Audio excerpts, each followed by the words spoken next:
So I'm gonna start off this video with a question for you. How many of you guys are still playing the game? Logging in every day, eagerly looking forward to things to do in the game? Yeah. I'm also going to make a really bold statement here.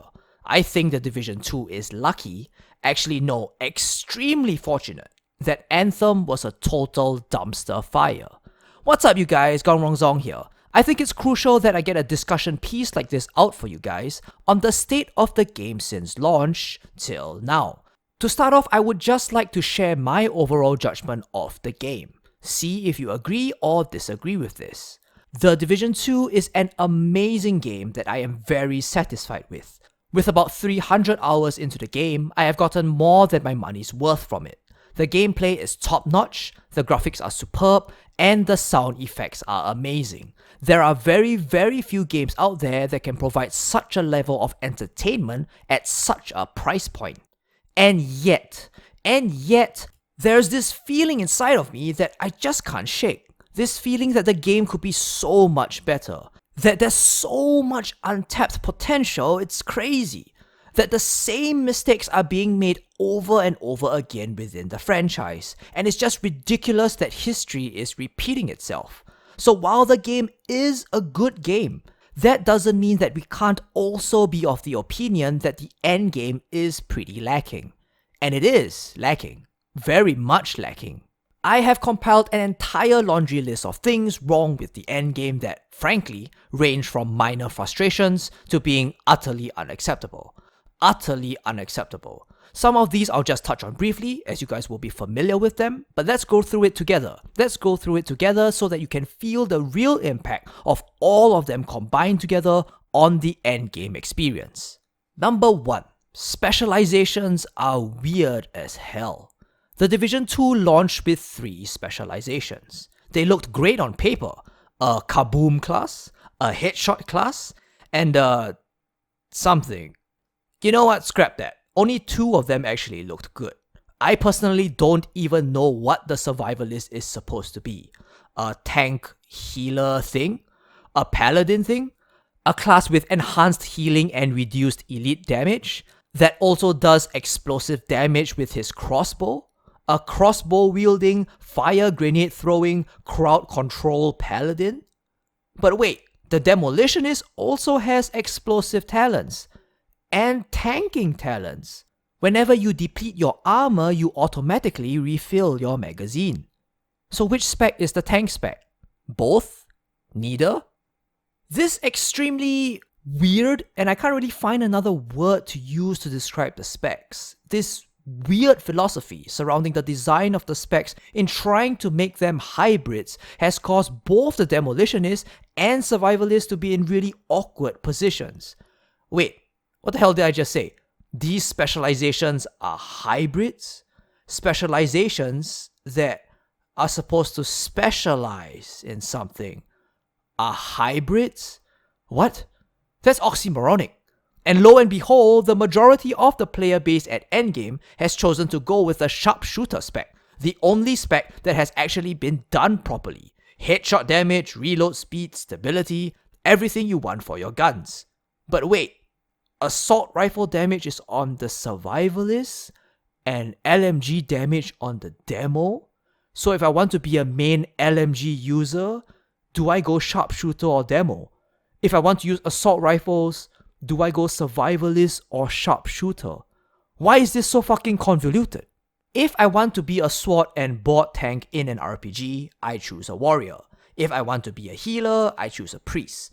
If I want to be a damage dealer, I choose a rogue. This should be simple. This shouldn't have to involve a whole smashboard of weird talents in the specs that make decisions not only highly complicated, but weird and clunky as hell. And let's not even talk about the Tech 50. Let's not even go there. That there exists a specialization weapon that is so useless it's not even used. Number 2. Shotguns are broken. Still. Like, what the F, man? Seriously, what the F? You design a game around it being extremely melee unfriendly, and you give a type of gun a melee damage bonus? I don't even...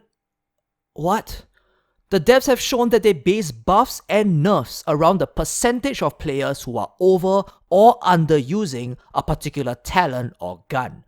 Maybe get a clue that 0.00% of your player base is using shotguns? It's just unacceptable, really. Someone in the developer room must have pointed out that shotguns are useless. Put in armor damage, stagger potential, a straight up damage buff, anything really. It's been 2 months. Fix the damn things. Number 3. Skills are still completely broken. Man, this one, I did a whole video on it recently, but it's still worth repeating for the sheer incredulity of it. Skill builds are broken as fuck. They were, and nobody can deny this, a completely unfinished piece of work on release and are still just as bad. They do half the damage of a gun build, are twice as hard to build towards, and awkward as all hell with these skill mods. Anything over the 3k skill cap is essentially wasted. And now, with these new skill batteries, the gap between gun builds and skill builds is going to widen even more. If you are someone that played the first game for its skill builds or have a desire to in this game, you have my absolute sympathies. They haven't worked properly since the launch of the game, and they aren't going to be working with the release of the raid. The raid is being released with no build diversity. Okay, that's the next point. Let's get to that. Number 4. There is 7 build diversity at the endgame. 7 build diversity? Hold on, Gong. Don't you mean there is 0 build diversity? No, I mean 7. Because the endgame essentially consists of the number 7. That's all I see on YouTube or Reddit. That's what the endgame is. 377, 737, 777. Something to that effect. There is no build diversity at the endgame. The best build is the one that deals the most damage with his or her gun. That's it. Nobody cares about how much you heal, nobody cares about how much you tank, these are all irrelevant. The only thing that matters is how big of a headshot you can do and the shortest time to kill. Every build out there is extremely predictable. Something berserk, something compensated, clutch, on the ropes, unstoppable force. Yeah, and that's about it. More than 70% of the talents in this game are not even being used, are undertuned and useless as hell. It's like, this is fucking beta for the endgame or something. I miss so much seeing a guy with a shield holding the line in the Division 1, or an electronics guy holding off a flank with his turret. And this isn't some nostalgia shit. It was sheer delight to actually see different builds contributing in their own unique ways, discussing what was the best possible ways we could tweak our builds for the benefit of the group. Now it's just who can produce the larger hail of bullets. It's saddening, really. It's disappointing. There was so much good in the Division 1 that they just washed away in this second game. And this isn't even a case of numbers tuning. There is something fundamentally wrong with the design philosophy of skills. Something really baffling about the design decisions to put an artificial cap on them. Something really off about tanks just not being viable because... reasons? The devs even somewhat admitted that they didn't even know how to make tanks work. Like, what? You already did it in the first game. I don't even know, man. I don't even know. And this is what the player base is frustrated about. So many things that started out broken in the Division 1 were fixed and worked very well after a rocky start. Why is this happening again? Do we have to wait until patch 1.8 again? Makes me want to pull my hair out at how great this game can be, and yet, for reasons, just isn't. You cannot release an endgame that has such severe class and build imbalances. These are unacceptable. And to make it even worse, we are going into the raid with these problems still apparent. Number 5. Balance within weapon types is completely off. There are only 4 guns that exist in the game right now. The P416, the M60, the Vector, and the MK17. This is of course an exaggeration, but you get my point. 9 out of 10 of the guns in the game are just bad. categorically worse than their counterparts, and I have no idea why it has to be this way. The devs did something that seemed cool on paper. So many different variables that we can tweak for the guns. Stability, accuracy, recoil, rate of fire, damage per bullet, optimal range, reload speed, different gun mod slots. And for some reason, either they don't understand how to balance all these variables, or these variables just became too many to handle, and all of the guns ended up with one apex choice. This is a classic case of decisions that made sense on paper, but with no real applied knowledge. Take the rifle class for example, the USC compared to the MK17. Oh, doing the math, these weapons will have a roughly similar output, RPM times damage per bullet. So that's great, that's player choice right there. Wrong. Have you guys even tried this rifle? A 400 over RPM semi-automatic weapon? Do you have any idea how quickly I have to click my mouse button for the shots to go out? I have to click my mouse 7 times a second! 7 times a second! It's comical, really. Go try it. I really encourage you to try it in the training range. It's so bloody impractical, and it's a classic case of never actually having tested the guns that they designed. Oh yeah, we can manipulate the RPM. Let's have them from 180 RPM to 400 RPM. No, that doesn't work. I'm not the Flash. And that's just one example. I'm sure you guys have a lot more. I don't have extensive experience with all the weapons in the game, but the gun choice in the endgame is really, and unfortunately, very shallow. Number 6. The Dark Zone is crap.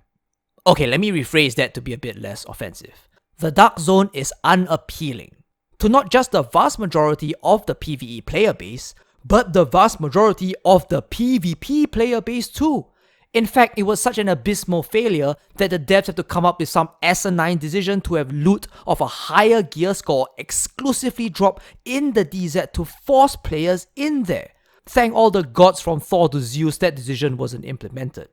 The Dark Zone is unappealing for a whole variety of reasons. I've also done a video on it, make sure to check it out if you haven't yet. TLDR, at its core, the DZ was designed to facilitate ganking, turning into a toxic fest that attracts only like-minded toxic players, alienating a large part of the player base, or just human beings in general.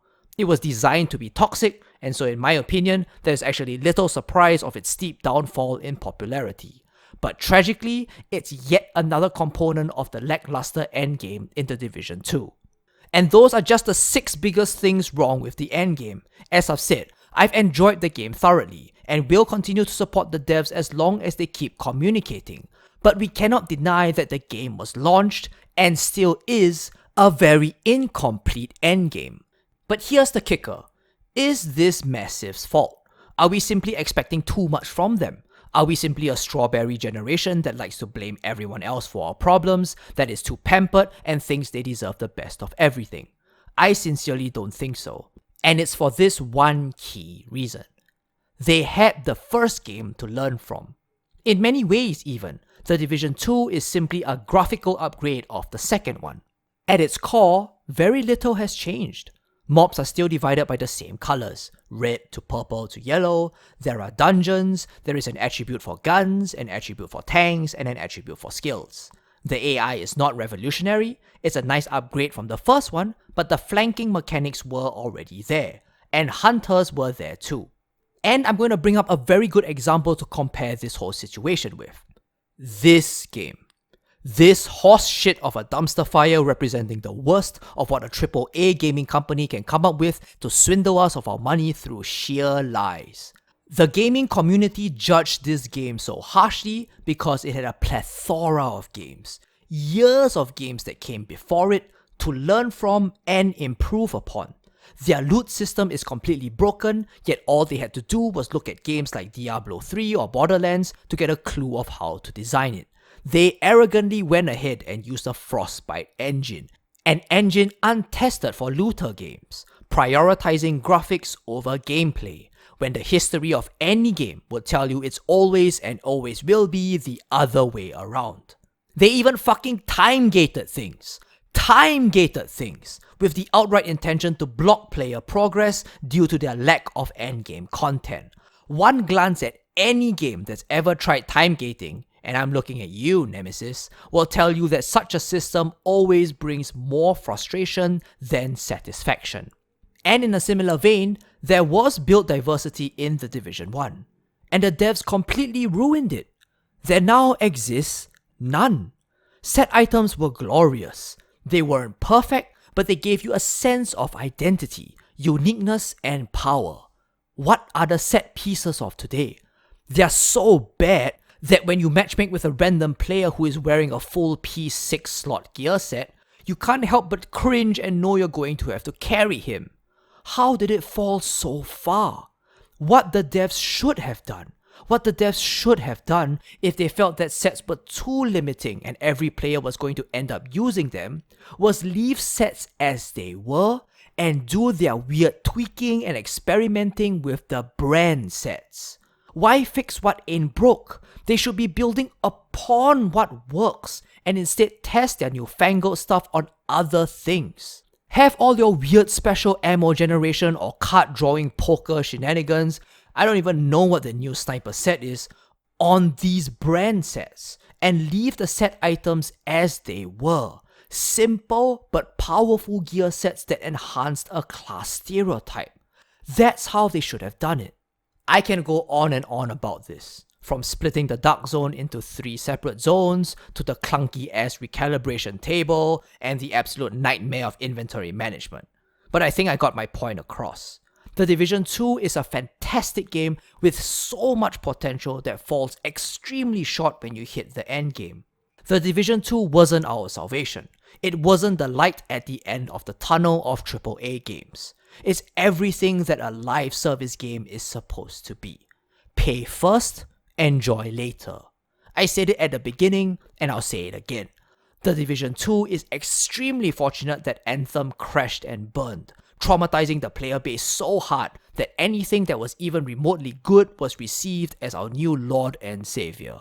To top it all off, this game is coming out soon. Yet another live service Tom Clancy game. Pre-orders just went up.